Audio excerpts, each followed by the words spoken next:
ప్రపంచంలో తాజ్మహల్ అంత అద్భుతమైన కట్టడం ఇంకొకటి లేదనడంలో సందేహమే లేదు. తాజ్మహల్ కేవలం సౌందర్యానికి ప్రతీకగానే కాక అమూల్యమైన ప్రేమకు చిహ్నంగా మిగిలిపోయింది. తాజ్మహల్ను మొఘల్ చక్రవర్తి అయిన షాజహాన్ తన భార్య ముంతాజ్ జ్ఞాపకార్థం చిహ్నంగా కట్టించాడని చెప్పుకుంటారు. ముంతాజ్ షాజహాన్ మూడో భార్య. ఆమె తన 14వ సంతానం అయిన గౌహరా బేగంను జన్మిస్తూ నరకయాతన అనుభవిస్తూ ఆఖరి దశలో షాజహాన్తో ఇలా అన్నారంట: ప్రపంచంలో ఇంతకంటే అందమైన భవనం ఇంకేదీ లేదు అనిపించేలా అద్భుతమైన సమాధిని తన కోసం కట్టించమని అడిగారంట. ఆమె చివరి కోరిక తీర్చడానికి షాజహాన్ తాజ్మహల్ కట్టించారని మన హిస్టరీ చెప్తుంది. తాజ్మహల్ గురించి ఎవరికీ తెలియని కొన్ని విషయాలు ఈరోజు మనం తెలుసుకుందాం.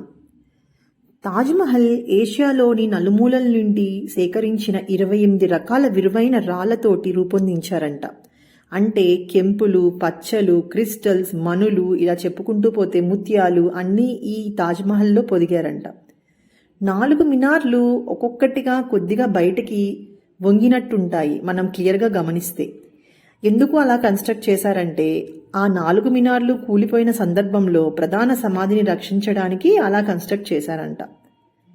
తాజ్మహల్ మొత్తం 42 ఎకరాల్లో పర్షియన్, టర్కిష్ మరియు భారతీయ నిర్మాణ శైలిలో ఉంటుంది.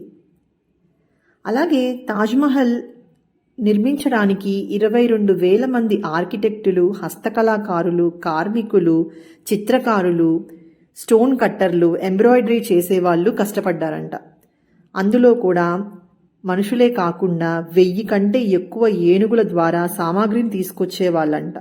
వీళ్ళందరూ కలిసి 22 ఏళ్ల పాటు కష్టపడితే ఈ తాజ్మహల్ కన్స్ట్రక్షన్ జరిగిందంట.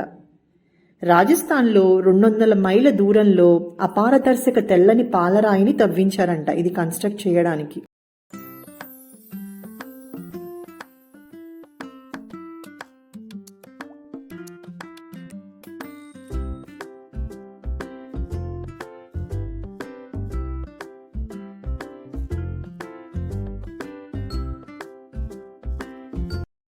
యొక్క మారుతున్న మూడ్లు అద్భుతమైనవి.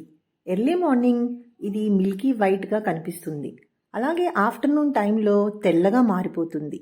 ఇంకా ఈవినింగ్ టైంకి వస్తే మృదువైన నారింజ రంగులో మారిపోతుంది. ఇంకా పౌర్ణమి రోజైతే చెప్పుకోక్కర్లేదు, చంద్రకాంతిలో ముత్యంలా మెరిసిపోతుంది. ముంతాజ్ మరియు షాజహాన్ యొక్క అసలు సమాధులు తోట స్థాయిలో కింద నిశ్శబ్ద గదిలో భద్రపరిచారు. అలాగే Bangladesh, China, Indonesia, Malaysia and United స్టేట్స్తో సహా ప్రపంచవ్యాప్తంగా తాజ్మహల్ కాపీలు నిర్మించబడ్డాయి. మనందరికీ తెలిసిందే 2007లో తాజ్మహల్ ప్రపంచంలోని కొత్త 7 అద్భుతాలలో ఒకటిగా ప్రకటించబడింది.